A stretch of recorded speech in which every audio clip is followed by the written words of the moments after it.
En la tarea creo que no dejé problemas de ley de Ampère, ¿verdad? Bueno, ahí le puedo agregar uno que otro problema. Bien, vamos a ver. Entonces, la ley de Ampère es la ley de la fuerza, ¿verdad? Fuerza entre circuitos. Bien, ¿qué es esto de la ley de Ampère? Vamos a ver un poco de historia, ¿verdad? Es necesario. La ley de Ampère, ¿cómo surge la ley de Ampère? Entonces, la ley de Ampère surge es una ley empírica, ¿verdad? De forma experimental. Oersted se dio cuenta, ¿verdad?, de que eh, una brújula cambiaba de dirección cuando se acercaba a lo que era una corriente eléctrica. Entonces ahí fue inmediatamente donde se sospechó de que podía haber una conexión, ¿verdad?, entre lo que era la electricidad y el magnetismo. Entonces, básicamente el experimento fue bien simple. Si ustedes tienen un cable conductor por el que no pasa corriente, la brújula está magnetizada, ¿verdad? La brújula no tiene corriente, simplemente es un pedazo de material magnético. Entonces, cuando aquí no hay corriente, a la brújula no le pasa absolutamente nada. Pero ¿qué sucede si hacemos pasar corriente a través de este alambre? O sea, si cerramos el circuito. Aquí el circuito está abierto. Si nosotros cerramos el circuito de manera que pase una corriente, inmediatamente la brújula cambia de orientación. La aguja magnética de la brújula se tuerce, siente una fuerza. Entonces, esa fuerza que siente la brújula magnética es lo que llevó, ¿verdad?, a sospechar de que podía haber una conexión, ¿verdad?, entre lo que era la electricidad y el magnetismo. Hay una fuerza sobre un elemento magnético, ¿verdad?, producido por una corriente eléctrica. Pero lo más interesante de esto no termina aquí, ¿verdad? Eh, También este Oersted se dio cuenta, Ampère, que era contemporáneo de Oersted, se dio cuenta que dos corrientes eléctricas también ejercían fuerzas una sobre otra, o sea que no necesariamente sobre una brújula magnética, ¿verdad?, sino que dos corrientes eléctricas también ejercían fuerzas una sobre otra. ¿Qué es lo que está ocurriendo aquí en este experimento? Aquí tenemos dos circuitos completos, ¿verdad? Tenemos una corriente en el lado izquierdo, otra corriente en el lado derecho. Las corrientes circulan en dirección opuesta. Esta corriente va hacia arriba, esta corriente va hacia abajo. Podemos decir entonces de que dos corrientes que son antiparalelas se repelen, ejercen fuerzas en dirección opuesta. ¿Qué pasa cuando las dos corrientes van en la misma dirección? Cuando dos corrientes son paralelas, el experimento nos dice que las corrientes ejercen una fuerza de atracción. O sea, en conclusión, dos corrientes antiparalelas se repelen, dos corrientes paralelas se atraen. Esto es como, aquí no hay sentido común, ¿verdad? Por ejemplo, esto contradice lo que es las cargas L, la fuerza entre cargas, ¿verdad? Cargas de signo opuesto se atraen, cargas de signo contrario se atraen y cargas del mismo signo se repelen. Aquí, por ejemplo, corrientes opuestas se repelen, corrientes en la misma dirección se atraen. Esto es lo que el experimento indica, ¿verdad? Entonces, este Ampère era un gran físico, ¿verdad? Ørsted era más que todo experimentalista, ¿verdad? Mientras que Ampère era físico y también tenía conocimientos de matemática, entonces él pudo obtener una expresión para estos experimentos en los cuales relacionaba lo que era esta observación, ¿verdad? De la fuerza entre corrientes. Entonces, la fuerza entre corrientes es lo que conocemos como la ley de Ampère, que es una ley experimental. Pero vámonos a la parte ya matemática. Esta ley de Ampère no la derivamos, ¿verdad? Porque es una ley empírica. Simplemente tenemos que revisar lo que es la propuesta, ¿verdad? La idea de esto. Nosotros tenemos dos circuitos completos, filamentales. ¿Por qué filamentales? ¿Por qué no circuitos superficiales o volumétricos? Porque los circuitos filamentales son los más simples, ¿verdad? Los circuitos, o sea, los alambres, son los más sencillos de trabajar. Entonces vamos a utilizar dos circuitos filamentales de forma irregular. Eso sí que los circuitos son completos, o sea, son cerrados. Vamos a analizar cuál es la fuerza entre estos dos circuitos cerrados. Entonces, tenemos el circuito C' y el circuito C. En el circuito C' pasa una corriente I' en esta dirección. Y en el circuito C, una corriente I en esta dirección. En cada circuito, como son alambres, definimos un elemento de línea, DDS', DDS. Establecemos un origen de coordenadas. ¿Por qué establecemos un origen? Porque con respecto a este origen, localizamos los elementos de corriente. El elemento de corriente I de ds' lo localizamos desde el origen con el vector R' y el elemento de ds con el vector R, los vectores de posición que localizan elementos de corriente. Y establecemos el vector de posición relativa entre los dos elementos de corriente, que es R mayúscula. Bueno, entonces, una suposición aquí, ¿verdad? Una aclaración importante es que los circuitos permanecen fijos. Estos circuitos no se mueven, tampoco se deforman, están fijos. De lo contrario, la ley de Ampère no funcionaría, ¿verdad? Se supone que los circuitos están fijos y no se deforman. Entonces, vamos a calcular la fuerza que C', que este circuito ejerce sobre este otro circuito, sobre el circuito C. La vamos a denotar con esta forma, F C' sobre C. Así se lee esto, la fuerza que C' ejerce sobre C. Tengan cuidado con la notación, ¿verdad? Cuando yo coloco aquí, primero, C' es la fuerza que C' ejerce sobre C. Los circuitos son ideales porque el diagrama no considera batería, ¿verdad? O sea, esta es pura ficción, ¿verdad? Porque aquí no es posible establecer una corriente sin una fuente, ¿verdad? Entonces, la ley de Ampère es como que se sacara de la manga de la camisa, ¿verdad? Porque no hay una derivación, simplemente se pone, se postula de un solo, así como la segunda ley de Newton, ¿verdad? Es un principio empírico, experimental. Entonces, lo que sí tenemos que tomar en cuenta nosotros es que los elementos de corriente van a aparecer en todas las integrales, ¿verdad? Estos elementos de corriente son el elemento de línea, superficie y volumen. I de ds, K de dA y J de tau. Entonces, en términos de estos elementos vamos a plantear una integral, la integral de fuerza. La ley de Ampère que me da la fuerza de un circuito sobre otro es esta, que ven acá. Esta es una integral que, bueno, es bastante, digamos, es bastante, tal vez difícil de memorizar, ¿verdad? Pero si lo pudieran hacer, estaría muy bien, ¿verdad? Que la pudieran memorizar, porque es lo mejor, ¿verdad? Es lo ideal, tratar de memorizar las cosas. Entonces, esta ley de Ampère quedaría puesta así. Ahora, analicemos el integrando un poco. En el integrando, ustedes ven que tenemos dos productos vectoriales, pero esos productos vectoriales tienen que seguir un orden, ¿verdad? No se pueden elegir al azar. En el paréntesis tenemos un producto vectorial que es el del elemento primado I' de ds' con el vector R unitario de posición relativa. Primero se tiene que hacer la operación entre paréntesis y después la otra. Cuando ustedes hacen primero este producto, siguen con el otro producto.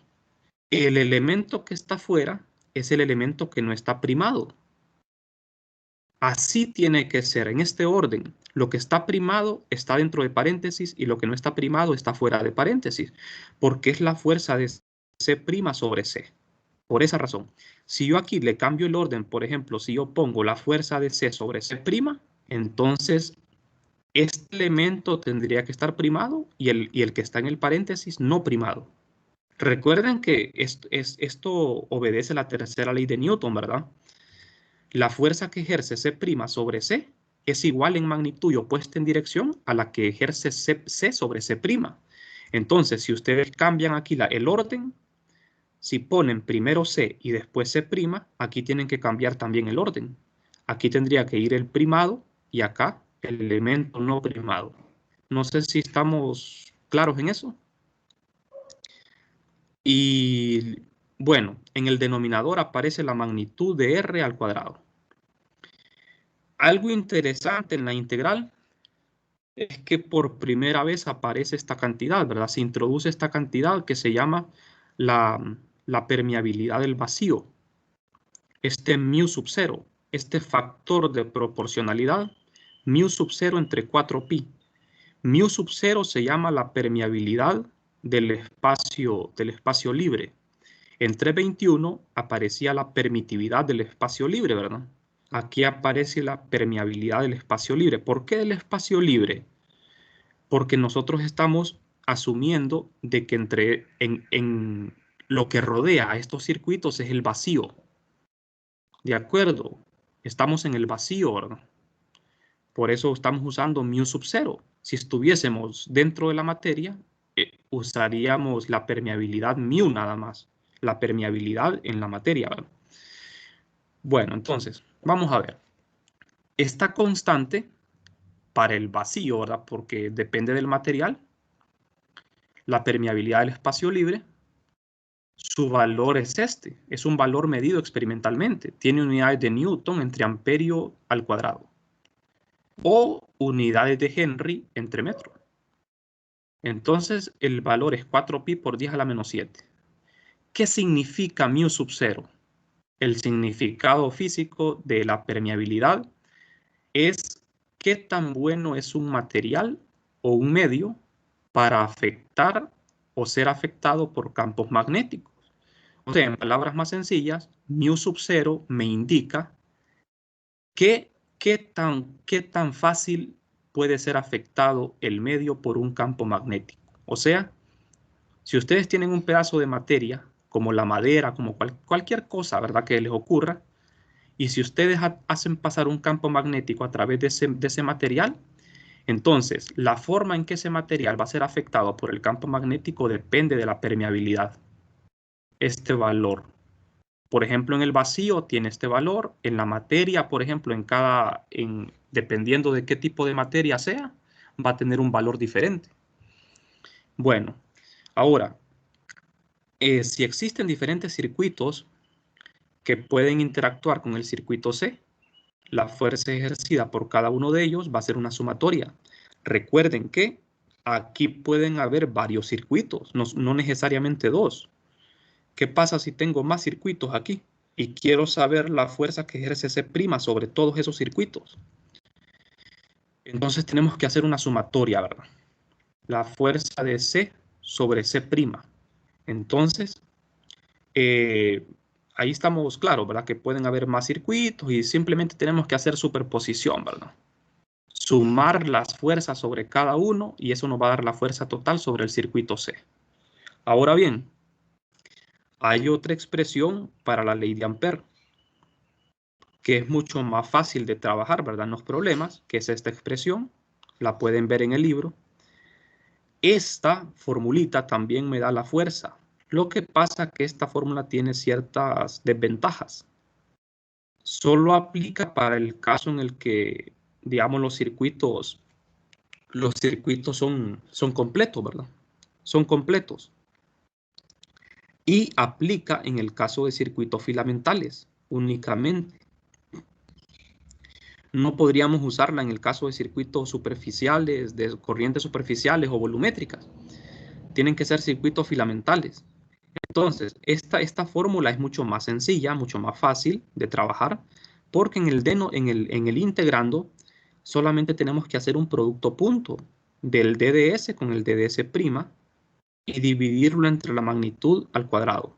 Es mucho más sencillo hacerlo así, pero solo en ciertos casos, ¿verdad? Me va a servir. Yo recomiendo, ¿verdad? Bueno, aunque sea más largo y más difícil, siempre es mejor irse a lo seguro, ¿verdad? Y esta expresión es más segura en todos los casos. digamos, es conveniente. Aparte, cuando se introduce la ley de Ampère, se hace de esta manera. Esta es la forma original. ¿Por qué? Y es la forma preferida de la ley de Ampère, porque a partir de esta fórmula de la ley de Ampère, nosotros vamos a definir lo que es el campo magnético. Todavía no hemos entrado a campo magnético, ¿verdad? Cuando nosotros definamos el campo magnético, lo vamos a definir en base a la ley de Ampère, que es esta. Entonces, este sería un caso particular, ¿verdad? Que funciona en determinados problemas. Ahí van a ver ustedes en qué problemas podríamos utilizar esta formulita, ¿verdad? Bueno, solo para circuitos filamentales, ¿verdad? Y es conocida como ley de Ampère también. Bueno, ahora, ustedes vieron que cuando introducimos la ley de Ampère, lo hacemos así. Esta fórmula está expresada para corrientes filamentales, dos circuitos filamentales. Pero como ustedes recuerdan, los circuitos no tienen por qué ser filamentales, ¿verdad? Pueden ser circuitos superficiales, volumétricos. ¿Qué pasa si tengo una línea con un volumen? O tengo una superficie y una línea y quiero saber la fuerza. Entonces lo que tenemos que hacer es cambiar los elementos de línea. Por ejemplo, si quiero saber la fuerza de un elemento filamental sobre otro elemento filamental, utilizo esta fórmula. Dos circuitos filamentales ejerciendo fuerza uno sobre otro. ¿Qué pasa si tengo una superficie sobre otra superficie que transportan corriente? Entonces, cambiamos los elementos de línea por elementos de superficie. En vez de I DDS, pongo K DDA. En vez de I' DDS', K DDA' sería aquí, ¿verdad? DDA', vector, de magnitud, quiero decir, DDA'. Aquí falta la coma, ¿verdad? Y si tengo un volumen sobre otro volumen, por ejemplo, tengo dos cilindros que transportan corriente y quiero saber la fuerza entre ellos, cambiamos el DDS, I DDS por J de tau. I DDS' por J de tau'. Eso es lo que tenemos que hacer, cambiar esos elementos de corriente. El orden aquí es el mismo, ¿verdad? En el paréntesis se realiza un producto cruz del elemento primado con R. Y la integral, fíjense bien, calcular fuerza con la ley de Ampère es bien complejo porque la integral es bien larga. Por ejemplo, aquí tenemos que hacer dos integraciones cuando tenemos dos elementos de línea. Cuando tengo dos elementos de superficie son 4 integrales. Aquí son 4 integrales porque tengo dos elementos de superficie. Aquí son 6 integrales porque tengo dos elementos de volumen, el d de tau' y el d de tau. O sea, es un integral de 6 integrales. Aquí son 4 integrales. Aquí son 2 integrales. ¿Qué pasa si tenemos una combinación? Por ejemplo, si yo tengo una superficie ejerciendo fuerza sobre una línea, entonces pongo la fuerza que ejerce una superficie sobre una línea, sobre C, y tendría una integral de superficie y una de línea. Entonces, tendríamos ¿cuántas integrales aquí? Tendríamos 3 integrales, ¿verdad? La de superficie es doble, la de línea es simple. 3 integrales. Fíjense bien la notación. Como la fuerza sería de la superficie sobre la línea, el elemento de superficie es el que va en el paréntesis. ¿De acuerdo? El elemento que está ejerciendo la fuerza tiene que ir en el paréntesis, primado. Y sobre el que se ejerce la fuerza quedaría fuera del paréntesis. Por eso hay que tener cuidado aquí con la notación, ¿verdad? Bueno, también vale la pena aquí resaltar, ¿verdad? De que en el caso de los elementos filamentales, aquí yo le pongo circuitos cerrados. No tiene por qué ser cerrado. Yo podría tener por ejemplo, dos alambres que no son cerrados ejerciendo fuerzas. En ese caso, las integrales no son cerradas, ¿verdad? No son circuitos cerrados. Bien, entonces aquí está resumido, ¿verdad? Aquí tengo un resumen de prácticamente las formulaciones que ustedes van a usar cuando calculen fuerza. Pueden aparecer cualquier tipo de estas integrales, ¿verdad? Podemos tener un volumen sobre una superficie con una línea, un volumen con una línea, o sea, ahí podemos tener un montón de combinaciones, ¿verdad? Bueno, no sé si hasta el momento tienen alguna duda, jóvenes. Prácticamente esto sería toda la teoría del capítulo 13, ¿verdad? La ley de Ampère es solamente la introducción de la ley de fuerza, eso sería todo. Vamos a ver un ejemplo. Ahora, miren, los ejemplos del libro, los problemas que aparecen como ejemplos, yo les recomiendo que se los aprendan, ¿verdad? A resolverlos. Esos ejemplos son problemas clásicos, por eso es bueno aprendérselos. Los ejemplos son la base para poder resolver problemas más difíciles. O sea, digamos, estos ejemplos son básicos, ¿verdad? Son ejemplos clásicos en donde se utilizan geometrías bastante sencillas y podemos obtener un resultado de manera muy, muy rápida. Entonces, el problema más clásico, digamos, más fácil que podemos resolver de ley de Ampère es el de dos corrientes paralelas infinitamente largas. Vamos a calcular la fuerza que la corriente I' ejerce sobre la corriente I. Fíjense bien, son dos alambres paralelos, separados por una distancia ρ. Vamos a utilizar en este caso, podemos usar coordenadas cartesianas o coordenadas cilíndricas. Ahí queda a criterio de cada quien. Vamos a emplear cilíndricas, ¿verdad? Porque en el problema sí lo sugiere, ¿verdad? Ponen la distancia ρ. El circuito C' es este es el circuito C. Son dos alambres infinitos. No son circuitos completos porque no se cierran, ¿verdad? Esto es una idealización porque no existen alambres infinitos. Entonces, ¿cuál es el primer paso aquí? Sería en los circuitos definir elementos de línea, el DDS' y el DDS. No importa dónde los dibujen, no importa. Lo que sí importa aquí es definir un origen. El origen de coordenadas lo vamos a colocar justo donde está el elemento I', porque es la fuerza, la que vamos a calcular, la fuerza de I' sobre I.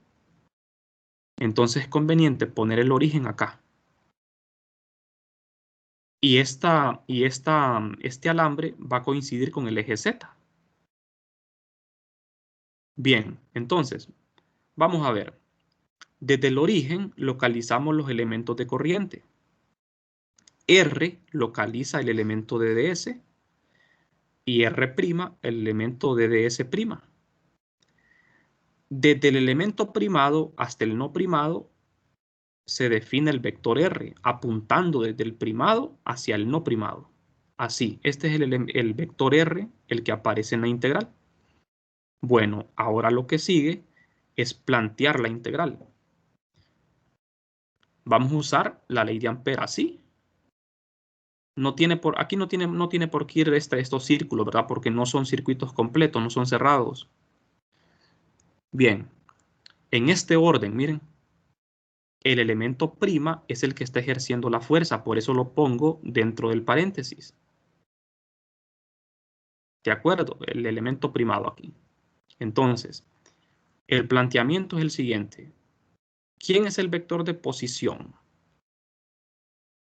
Es ρ en la dirección de ρ más z en z en coordenadas cilíndricas. Estos dos vectores de posición son dos, ¿verdad? R y R'. R localiza a I de ds y R' localiza a I' de ds'. Al elemento primado, el elemento primado solo tiene componente z, el elemento no primado tiene componente en z y en ρ. Por eso está así, ¿verdad? ¿Quién es el vector R? De posición relativa es R menos R'. Sustituyo acá R menos R' y me queda esto. Lo simplifico, agrupo términos y tenemos esto, ¿verdad? Sacamos la magnitud del vector R, sacamos la magnitud con el teorema de Pitágoras y me queda esto. Esta es la magnitud de R. Bien, entonces ya tenemos prácticamente planteada la integral. Ahora lo que tenemos que hacer es sustituir acá y desarrollar estos productos vectoriales, ¿verdad? Primero, lo que tenemos que hacer es los productos vectoriales. El primer producto vectorial es el que está entre paréntesis. Ese es el primero que vamos a hacer. Entonces, vamos a ver. ¿Quiénes son los elementos de corriente en coordenadas cilíndricas? El I de ds es I. Recuerden que las corrientes están dadas en el problema. Son corrientes constantes. I e I'. I de ds sería I de dz en z positivo. Y el elemento I de ds' sería I' de dz' en z. Lo que cambia es la coma, ¿verdad? El primado. Ambas corrientes van en z positivo. Bueno, como R unitario es igual a R vector entre R magnitud, siempre acostumbramos a hacer este cambio, en el integrando, siempre se acostumbra. En vez de poner R sombrero, ponemos R entre R. Al hacer la sustitución me queda en el denominador R al cubo y en el numerador el vector R. Esto es mejor hacerlo así porque para hacer el producto cruz es necesario. Como ya sabemos quién es R, resolvemos los productos vectoriales. El que está entre paréntesis sería esto. Las corrientes, si se fijan, las sacamos porque son constantes. No hay necesidad de incluirlas, ¿verdad? Pueden salir del integrando porque son constantes. Hacemos dds' cruz R. dds' es dz' en z, cruz esto. El vector R. Z cruz ρ, Z cruz Z. Z cruz Z es 0. Z cruz ρ, regla la mano derecha, es igual a phi positivo. De manera que el primer producto cruz es ρ de dz' en la dirección de phi positivo. Ahora hacemos el siguiente producto con este otro. En el siguiente producto vectorial es dds cruz dds' cruz R, pero este ya lo tenemos, ¿verdad? Esto que está entre paréntesis es ρ de dz' en phi. Entonces, hago el producto cruz z cruz phi. Z cruz phi es menos ρ. Regla de la mano derecha, acuérdense. Z cruz phi lo pueden hacer en su casa. Con los 4 dedos de la mano derecha agarramos el primer vector que es z, lo enrollamos en torno a phi y el pulgar apuntaría en la dirección de menos ρ, o sea, ρ siempre apunta hacia afuera, pero en este caso apuntaría hacia adentro, apuntando hacia el eje Z. Por eso es negativo. Bueno, entonces, el doble producto vectorial da como resultado esto, menos ρ de dz' en la dirección de ρ. La dirección es negativa, como lo ven ustedes. Fíjense bien, la integral es una integral doble. Son dos integrales de línea. Ambas integrales son en z y z'. Sustituyo esto en el integrando y en el denominador la magnitud a la 3/2. Los límites van de menos infinito a más infinito. Ambas integrales, porque los dos elementos son infinitos, ¿verdad? Ajá. Aquí, por ejemplo, vamos a ver.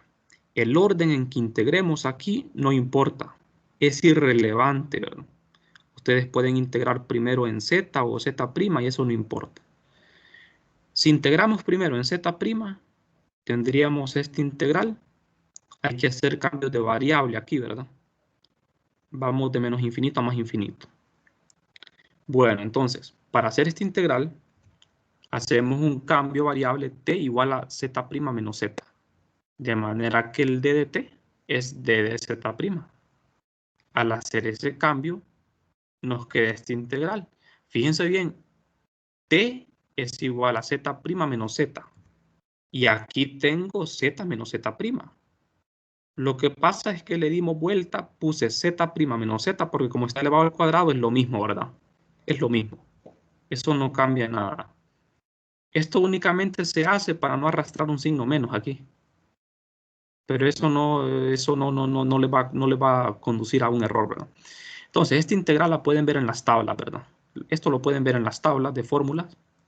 Si lo quieren desarrollar, hacen un cambio variable trigonométrico, hacen t igual a rho tangente de teta. La integral que queda es esto. Lo evaluamos de menos infinito a más infinito. Ahora bien, al evaluar esta integral, tienen que considerar límites. Cuando evalúo en t igual a más infinito, cuando t tiende a más infinito y cuando t tiende a menos infinito. ¿Qué pasa aquí? Si yo evalúo esto, me va a quedar algo indefinido, ¿verdad? Entonces lo que hacemos es un pequeño truco aquí, factorizamos t cuadrado sale, valor absoluto, ¿verdad? Porque queda en una raíz. En la raíz queda rho cuadrado entre t cuadrado más 1. Y en la otra integral lo mismo, factorizamos. Bien, ahora fíjense bien acá, conceptos de límite, ¿verdad? Como aquí la variable t tiende a infinito positivo, o sea, valores positivos, el valor absoluto de t es t, siempre es positivo. Acá, como t tiende a menos infinito, siempre t tiene valores negativos. Entonces el valor absoluto de t hay que multiplicarlo por un signo menos. Por definición de valor absoluto, hay que multiplicar a t por menos. Entonces, ¿qué sucede? Al hacer esto, tengo que multiplicar a este t por un menos, y al hacerlo, este menos por este menos se cancela, ¿verdad? Y me queda positivo. Por eso aquí queda positivo, ¿eh? Ahora, este t con este t se cancela y me queda esto. Y estos límites ya se pueden evaluar. Fácil, ¿verdad? Rho cuadrado entre t, cuando t es infinito, rho no es infinito. Rho es la distancia entre las dos corrientes. Es un número, ¿verdad? Pequeño. Entre infinito es 0. Me queda la raíz de 1, que es 1. 1 entre 1 es 1. Acá también, esto se hace 0. Me queda la raíz de 1. 1 entre 1 es 1. Me queda 2. De manera que el resultado de la integral es 2 entre rho cuadrado. No sé si tienen alguna pregunta. Esta integral da 2 entre rho cuadrado. Bueno, falta la última integral. La última integral es otra integral de menos infinito a más infinito, pero esta vez en d de z. Multiplicamos el resultado de la otra integral, que es 2 entre rho cuadrado, por esto, pero 2 entre rho es constante y lo sacamos, queda aquí, afuera. Entonces fíjense en algo acá. Esta integral no la podemos realizar. Esto diverge, porque la integral es z. Y si yo evalúo en menos infinito más infinito, me queda una forma indeterminada, ¿verdad? Me queda algo divergente, me queda infinito. Y no podemos tener una fuerza infinita, ¿verdad? Eso es imposible en la naturaleza. Este problema, jóvenes, es un problema ficticio, ¿verdad? Porque no existen alambres infinitos. En la vida real no vamos a tener este problema. Pero aquí a nivel teórico sí tenemos problemas, ¿verdad? Entonces, para solucionar esto, lo que hacemos es que agarramos un pedazo del alambre nada más.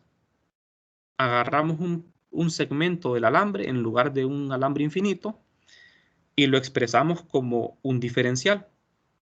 Entonces, es como que fuésemos al revés, ¿verdad? Ustedes se acuerdan que una ecuación diferencial la resolvemos integrando. Aquí tenemos una integral. Podemos plantear esto como una ecuación diferencial y dejarlo así, ¿verdad? En términos diferenciales. Entonces, aquí vamos a decir que queremos calcular la fuerza sobre un elemento de longitud d de z de este circuito. Entonces, en el lado izquierdo, en vez de poner la fuerza total, vamos a poner un diferencial de fuerza. ¿Por qué diferencial de fuerza? Porque es solo sobre un elemento d de z. Este integral aquí desaparece, porque como aquí estoy poniendo un diferencial, O sea, no sé si me explico aquí en esta parte. Aquí lo que tenemos es una ecuación diferencial. ¿De acuerdo? Si yo paso a dividir este d de z acá, me queda la derivada de f con respecto a z es igual a esto. Esta es una ecuación diferencial que al integrarse, regresamos a esto. Si integro aquí, obtengo la fuerza total. Si integramos aquí de menos infinito a más infinito, obtenemos nuevamente esto. Entonces aquí lo que hicimos fue el proceso inverso, ¿verdad? De resolver una ecuación diferencial. Es expresar esto como un diferencial. Entonces, fíjense bien, la fuerza por unidad de longitud la vamos a denotar así, d de f entre d de z. Es lo que les estaba diciendo, ¿verdad? Este d de z lo pasamos a dividir acá, al lado izquierdo, y tenemos esto. A esta f minúscula le llamamos la fuerza por unidad de longitud. Fuerza por unidad de longitud no tiene unidades de fuerza. Esto tendría unidades de Newton entre metro, fuerza por longitud, ¿verdad? Y es igual a esto. Entonces, jóvenes, acuérdense de este resultado. Este resultado es fuerza por unidad de longitud. Y esto sí tiene sentido. Esto sí se puede obtener un valor numérico, ¿verdad? Esto no tiene sentido porque me daría una fuerza infinita, pero esto sí, porque estaríamos considerando solo un segmento. Este resultado hay que ponerle mucho cuidado porque lo van a utilizar en algunos problemas del libro. Si revisan los problemas, creo que hay un problema en el libro de Bagnes, en el capítulo 13, creo que es el problema número 1 o 2, donde van a utilizar este resultado. Entonces, por eso les recomiendo que traten de hacerlo, ¿verdad? Estos problemas, de aprender cómo resolverlos para que sea más fácil entender todo lo demás, ¿verdad? Entonces, jóvenes, vamos a ver. Lo importante acá es analizar el resultado final, a ver si tiene sentido. Vemos de que en el resultado hay un signo menos. Me está diciendo que la fuerza es de atracción. Son corrientes paralelas. ¿Qué pasa cuando dos corrientes son paralelas? Las corrientes se atraen. Entonces, la fuerza que ejerce I' sobre esta corriente I es de atracción. Vamos a ver una pregunta. Quien quiera responder, ¿hacia dónde se doblaría la corriente I? ¿Hacia la derecha o a la izquierda?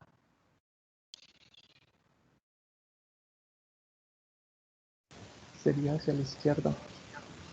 Sí, ¿verdad? Exactamente. A la izquierda, porque está siendo atraída por la corriente I'. Por eso ven, fíjense bien, Rho positivo siempre se aleja del eje Z. Rho positivo va hacia allá. Y el resultado me quedó en Rho negativo, miren. O sea, la fuerza es de atracción. Si nos preguntaran, vamos a ver, ¿cuál es la fuerza que ejerce C sobre C'? ¿Cuál creen ustedes que hubiese sido el resultado? Si la fuerza hubiese sido de C sobre C', ¿qué hubiese cambiado aquí en la respuesta? El signo. El signo nomás. Solamente el signo, ¿verdad? Hubiese sido un signo positivo. Eso es todo. Porque la fuerza que ejerce la fuerza de C sobre C' también es de atracción. Entonces, la corriente I' se va a doblar a la derecha, en la dirección de Rho positivo. Entonces, lo único que cambiaría es el signo. Hay que tener muy claras esas ideas, ¿verdad? Para que no les cueste, para que no hagan trabajo de balde, ¿verdad? En los ejercicios. Bueno, entonces, si las corrientes son antiparalelas, si estas corrientes fueran antiparalelas, el resultado solamente cambiaría también en un signo, miren. Suponiendo que las corrientes fuesen antiparalelas, la fuerza hubiese sido de repulsión.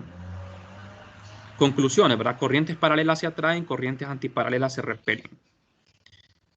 Entonces veamos aquí esto.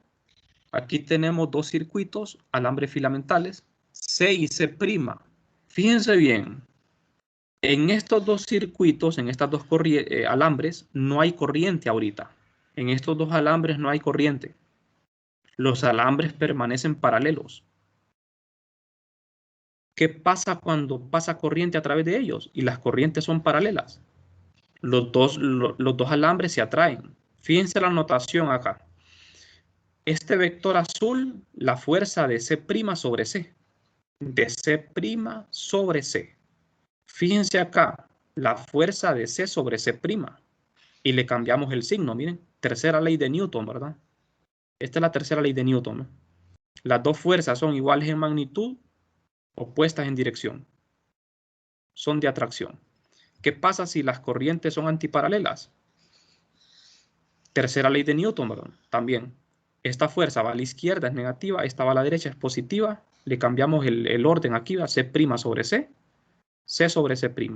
Como ven ustedes, las corrientes siempre tienden a doblarse, dependiendo de si se atraen o se repelen. Entonces, esto se puede comprobar experimentalmente, ¿verdad? Esto lo pueden ver con experimentos ustedes, que sí es cierto. Bien. No sé si hay alguna pregunta hasta acá. Con esto terminaríamos este contenido, ¿verdad? Capítulo 12 y 13 ya está finalizado. Ya el día de mañana y pasado solo nos quedaría hacer problemas, ¿verdad? Entonces, no sé si hay alguna pregunta. El examen, ¿cuántos No, van a venir? Ingeniero, en el examen se tiene que resolver la integral por partes o solo se puede poner el resultado. No entiendo la pregunta. ¿Cómo así por partes? O sea, ahorita lo desarrolló toda la integral,